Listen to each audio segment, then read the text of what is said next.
Hello friends, मैं सुनील को स्वागत करता हूं आज की वीडियो में। जैसा कि मैंने आपको पिछले वीडियो में बताया था कि आपके कंप्यूटर कितने प्रकार के होते हैं। तो आपके कंप्यूटर 3 प्रकार के होते हैं: एनालॉग कंप्यूटर, डिजिटल कंप्यूटर और आपके हाइब्रिड कंप्यूटर। जो आपके डिजिटल कंप्यूटर होते हैं वो 4 प्रकार के होते हैं। यदि आपने इसका पहला लेक्चर नहीं देखा है तो आप इस वीडियो के बाद पहला लेक्चर जरूर देख लें, क्योंकि उसमें मैंने आपको बताया है कि आपके कंप्यूटर कितने प्रकार के होते हैं और जो आपके कंप्यूटर होते हैं उनका क्या प्रयोग होता है।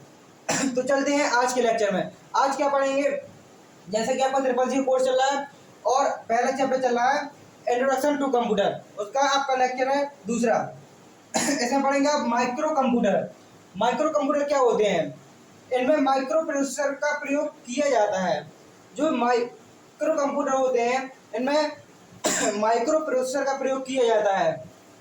इनको पीसी कंप्यूटर भी कहा जाता है। जो आपके माइक्रो कंप्यूटर होते हैं उनको पीसी कंप्यूटर भी कहा जाता है। मीन्स कहने का मतलब ये है कि जो आपके पहले प्रकार के कंप्यूटर होते हैं माइक्रो कंप्यूटर, उनको पीसी मतलब होता है पर्सनल कंप्यूटर भी कहा जाता है।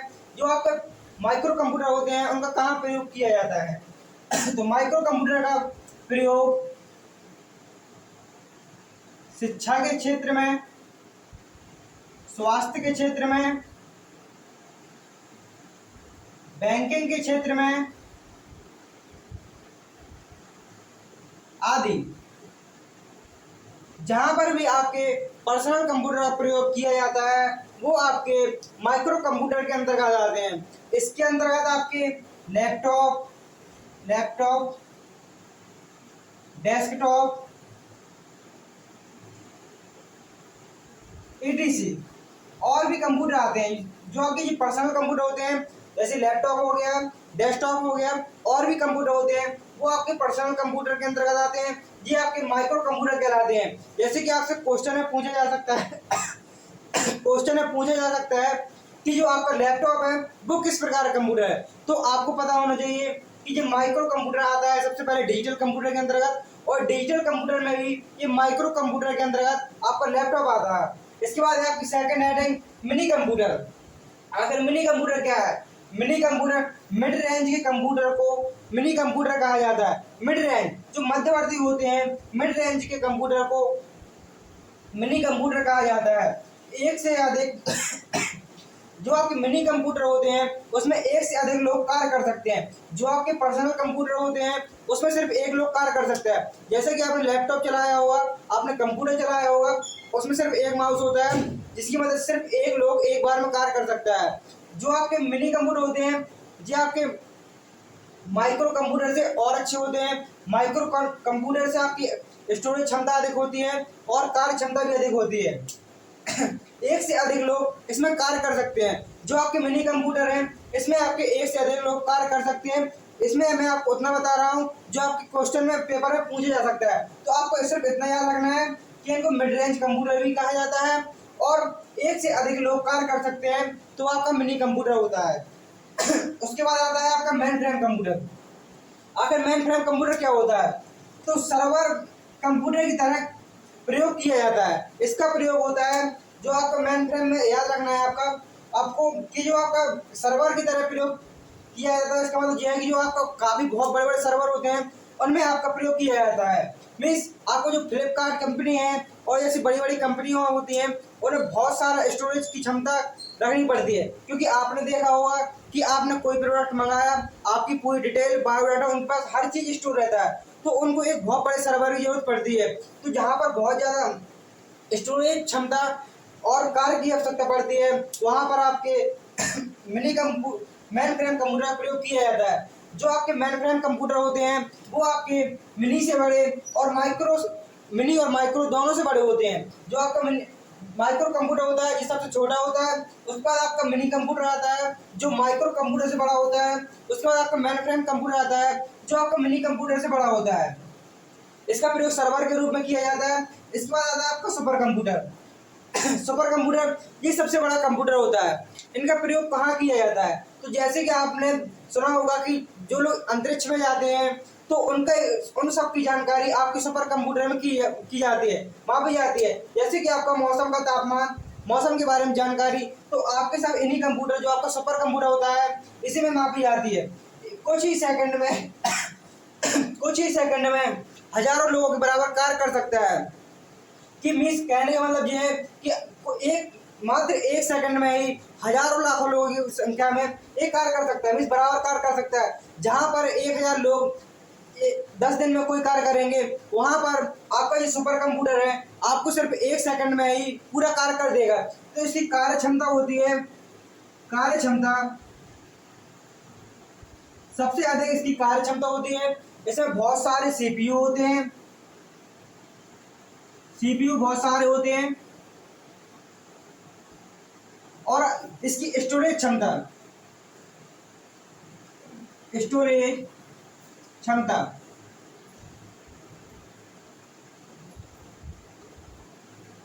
जो इसकी स्टोरेज क्षमता होती है वो भी बहुत अधिक होती है। मीन्स आपके कहने का मतलब मेरे कहने का मतलब ये है, जो आपका सुपर कंप्यूटर है ये सबसे बड़ा कंप्यूटर होता है।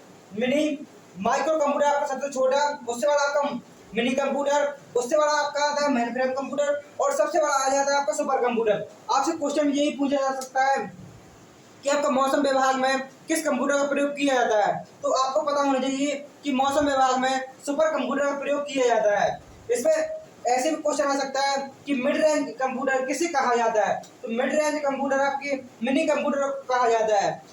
आपसे एक क्वेश्चन यही पूछ सकता है कि आपको जो बैंकिंग क्षेत्र में, कृषि क्षेत्र में और अन्य छोटे विभागों में किस कंप्यूटर का प्रयोग किया जाता है, तो इसमें आपका माइक्रो कंप्यूटर का प्रयोग किया जाता है। तो फ्रेंड्स इसके बाद चलते हैं इनकी जनरेशन क्या है। जो कंप्यूटर है, कंप्यूटर में जनरेशन क्या होती है, इन सब के बारे में पढ़ेंगे। तो यदि आप चैनल पर नए आए हो तो हमारे चैनल को जरूर सब्सक्राइब कर लें। मैं आपको CCC का कोर्स पूरा फ्री में पढ़ाने वाला हूँ। आपको बताते जाऊंगा क्या आपको मैन है और क्या आपको याद करना है, सब आपको मैन ही मैन बताया जा रहा है।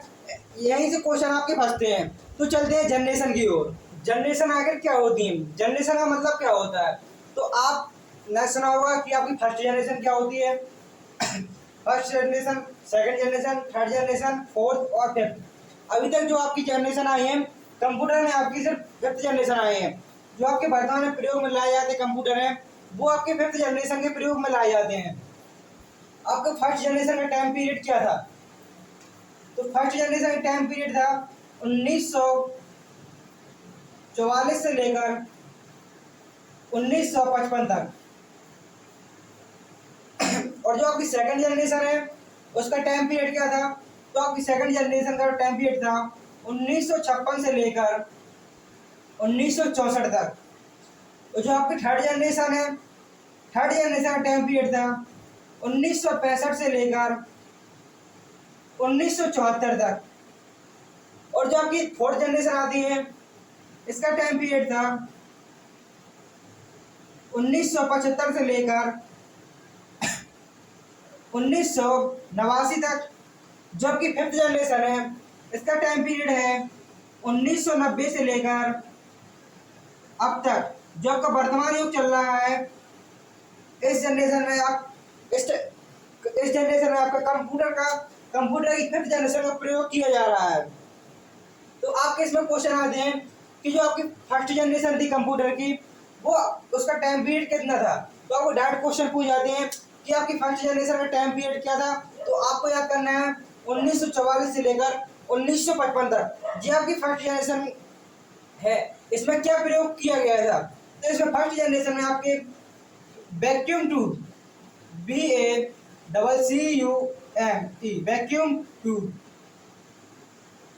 फर्स्ट जनरेशन में आपका वैक्यूम ट्यूब का प्रयोग किया गया था। दूसरा था आपका सेकंड जनरेशन में क्या प्रयोग किया गया था, तो सेकंड जनरेशन में आपका transistor, TRANSISTOR transistor, second generation में आपका ट्रांजिस्टर का प्रयोग किया गया था। थर्ड जनरेशन में आईसी चिप, थर्ड जनरेशन में आपका आईसी चिप का प्रयोग किया गया था। फोर्थ जनरेशन आती है जिसका टाइम पीरियड होता है 1975 से लेकर 1989 तक। इसमें आपका micro processor, MICRO micro processor, इसमें आपका माइक्रो प्रोसेसर का प्रयोग किया गया था। इसके बाद आपकी फिफ्थ जनरेशन आती है जो वर्तमान में चल रही है, उसका टाइम पीरियड है 1990 से लेकर प्रेजेंट टाइम तक। मीन्स अब तक आपका चल रहा है, जिस टाइम पीरियड चल रहा है वो आपका फिफ्थ जनरेशन चल रहा है। इसमें आपकी आर्टिफिशियल आर्टिफिशियल इंटेलिजेंस, आपके आर्टिफिशियल इंटेलिजेंस कोष्टक में आप एआई लिख सकते हैं। वर्तमान में आपका एआई का प्रयोग अधिकतर किया जा रहा है, जैसे कि आपका अब कुछ भी बोलकर आप लिख भी सकते हैं। आप कुछ भी बोलकर कुछ भी आप यूट्यूब में, गूगल में, कहीं पर भी सर्च कर सकते हैं, तो वो आपका एआई का ही कमाल है। इसकी मदद से आप कहीं भी कुछ भी सर्च कर सकते हैं तो आपकी डायरेक्ट लैंग्वेज समझी जाएगी। इसमें आपकी मीन्स कह सकते हैं ह्यूमन लैंग्वेज समझ नहीं सकती, आपकी फिफ्थ जनरेशन में आई है। अब आपको फर्स्ट जनरेशन में समझना है कि आपका फर्स्ट जनरेशन वैक्यूम ट्यूब, इसका क्यों प्रयोग किया गया। तो जो आपके कंप्यूटर थे फर्स्ट जनरेशन के 1945 से लेकर 1955 तक के कंप्यूटर, इसके पहले कंप्यूटर बहुत बड़ा हुआ करते थे, जिसको बहुत ही ज़्यादा बिजली की जरूरत हुआ करती थी, जो बिना कम जिसके पास कम बिजली होगी वो कंप्यूटर का प्रयोग नहीं कर सकते थे। तो उसके लिए बहुत बड़ी जगह चाहिए होती थी। मीन्स कोई बहुत बड़ा हॉल 2000 स्क्वायर फुट, इससे बड़े बड़े हॉल में सिर्फ एक कंप्यूटर आता था, तो उसको छोटा करने के लिए वैक्यूम ट्यूब का प्रयोग किया गया। उसके बाद आपकी आती है सेकंड जनरेशन, जिसका टाइम पीरियड होता है 1956 से लेकर 1964। उसमें आपके ट्रांजिस्टर का प्रयोग किया गया। इसमें आपकी बिजली की खपत थोड़ी कम हुई, और जो आपके फर्स्ट जनरेशन कंप्यूटर थे जो बिना एसी की चलना इनका संभव नहीं था, तो आपके जो सेकंड जनरेशन कंप्यूटर आते हैं उसमें आपका जो ट्रांजिस्टर का प्रयोग किया गया, इसमें 2 पिनें होती थी, उसका प्रयोग किया गया, तो इसका साइज थोड़ी छोटा हुआ और इसका उपयोग हुआ। इसके बाद आपकी आती है थर्ड जनरेशन, जिसका टाइम पीरियड है 1965 से लेकर 1974 तक। इसमें आपकी आईसी चिप, जिसका फुल फॉर्म होता है इंटीग्रेटेड सर्किट, इसका प्रयोग किया गया। इसका मतलब ये है सबसे पहले आपका vacuum tube first generation, second generation transistor और थर्ड जनरेशन में आपका आईसी चिप। मिस कहने का मतलब ये है कि जैसे जैसे आपकी जनरेशन बढ़ती जाएंगी, मिस वर्तमान की ओर चलती आएंगी, वैसे वैसे आपके कंप्यूटर के साइज छोटे हो जाएंगे। तो अगर फर्स्ट जनरेशन के कंप्यूटर थे बहुत बड़ा स्टोर स्पेस चाहिए होता था, मीन्स स्टोर करने के लिए बहुत बड़ी जगह चाहिए होती थी, अधिक बिजली चाहिए होती थी। इसके बाद आपका ट्रांजिस्टर का प्रयोग हुआ, आपकी बिजली की खपत थोड़ी कम हुई और जगह की भी थोड़ी खपत कम हुई। और इसके बाद आपका आता है थर्ड जनरेशन, इसमें आपका आईसी चिप लगे होते हैं, तो इसकी जगह और कम हुई और इसको कम बिजली की आवश्यकता पड़ी। इसके बाद आपका आता है फोर्थ जनरेशन, जिसका टाइम पीरियड है 1975 से लेकर 1989 तक। इसमें आपके माइक्रो प्रोसेसर का प्रयोग किया गया। जबकि फोर्थ जनरेशन है, इसमें आपका माइक्रो प्रोसेसर का प्रयोग किया गया।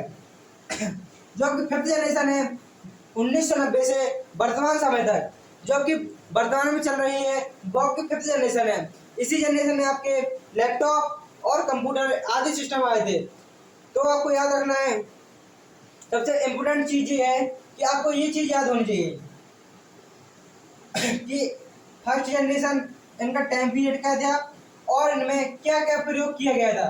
फर्स्ट जनरेशन में वैक्यूम ट्यूब का प्रयोग किया गया था, सेकंड जनरेशन में आपका ट्रांजिस्टर का प्रयोग किया गया था, थर्ड जनरेशन में आईसी चिप का प्रयोग किया गया था, फोर्थ जनरेशन में माइक्रो प्रोसेसर का प्रयोग किया गया था, और आपके फिफ्थ जनरेशन में आपका आर्टिफिशियल इंटेलिजेंस का प्रयोग किया गया था। तो इसमें आपके एग्जामिनर क्वेश्चन ऐसे बनाता है आपका कि जो आपका आर्टिफिशियल इंटेलिजेंस है इसका प्रयोग किस जनरेशन में किया गया था। आपके ऑप्शन बनेंगे 1945 से 1964 की, 1944 से लेकर 1955 के बीच, 1956 से लेकर 1964 के बीच। आपके ऑप्शन कम ज़्यादा भी कर सकता है, डांट दे सकता है कि इसमें आपसे जैसे पूछा जा सकता है कि जो आपका आर्टिफिशियल इंटेलिजेंस है इसका प्रयोग कब किया गया था। आपको डायरेक्ट ऑप्शन देगा 1944, 1964, 1974, 1989 या 2015। तो आपको ऑप्शन देखना है, आपको ऑप्शन के अकॉर्डिंग आंसर लगाने हैं। तो जो आपकी इसका आंसर होगा 2015। मीन्स कह सकते हैं जो आपको वर्तमान समय चल रहा है, जब आर्टिफिशियल चल रहा है। यदि आपसे पूछा जा सकता है जो आपकी आईसी चिप है इसका प्रयोग कब किया गया था, तो इन दोनों में से इनके बीच सन आती है तो आपका आंसर वही होगा। आपको ऑप्शन दे सकता है 1955, 1964, 1989, इनके बीच ही ऑप्शन दे सकता है। लेकिन आपको याद रखना है कि जो आपकी थर्ड जनरेशन है उसका टाइम पीरियड है 1965 से लेकर 1974, इनके बीच में आएगा आपका, तो आपका आंसर वही सही होगा। तो आपको इस चीज़ को विशेष करके याद रखना है। सबसे पहले जनरेशन, आपकी टोटल जनरेशन 5 है। इसके बाद आप इसका टाइम पीरियड, और इसके बाद आपका वैक्यूम मीन्स इसमें किस जनरेशन में किस चीज़ का प्रयोग किया गया था। तो उम्मीद करता हूँ दोस्तों कि वीडियो आपको पसंद आया होगा। यदि वीडियो पसंद आता है तो अपने दोस्तों जरूर शेयर करें। जो ट्रिपल सी कर रहे हैं या ओ लेवल कर रहे हैं तो उनको जरूर शेयर करें। और आप दोस्तों, आप लोग वीडियो को लाइक भी नहीं करते हैं और अभी तक आपने चैनल को सब्सक्राइब भी नहीं किया है, तो चैनल को जल्दी जाकर सब्सक्राइब कर लीजिए, जिससे कि जो मेरा नेक्स्ट लेक्चर है, जो लेक्चर नंबर 3 पढ़ाऊंगा मैं, उसमें आपको इनपुट आउटपुट डिवाइस पढ़ाऊंगा, सॉफ्टवेयर हार्डवेयर के बारे में पढ़ाऊंगा, तो वीडियो आपके पास सबसे पहले पहुंच सके, इसलिए हमारे चैनल को सब्सक्राइब जरूर कर लें। थैंक यू, टेक केयर, जय हिंद।